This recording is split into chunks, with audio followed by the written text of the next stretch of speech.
অভিষেক বন্দ্যোপাধ্যায়ের সেবাশ্রয়ে দুর্নীতির অভিযোগ। রাজ্য মেডিকেল কাউন্সিলে গেলেন অভিজিৎ দাস ববি।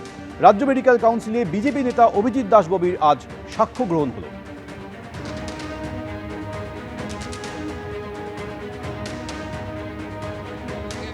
যেটা মেইন আমি চাপ দিয়েছি আর কি, যে পিসি অ্যান্ড পিএনডিটি অ্যাক্টকে ভায়োলেট করে ওইখানে যে পোর্টেবল মেশিনগুলো ইউজ করেছিল সেইগুলোর বিষয়ে তদন্ত করতে, যে ওখানটায় ভ্রূণের লিঙ্গ নির্ধারণ করা হয়েছিল কিনা, এবং এই সেবাশ্রয় ক্যাম্প একটা বেআইনি মেডিকেল ক্যাম্প, সেটাকে ব্যবসায় রূপান্তরিত করে কোটি কোটি টাকা অভিষেক ব্যানার্জি উপার্জন করেছিল কিনা।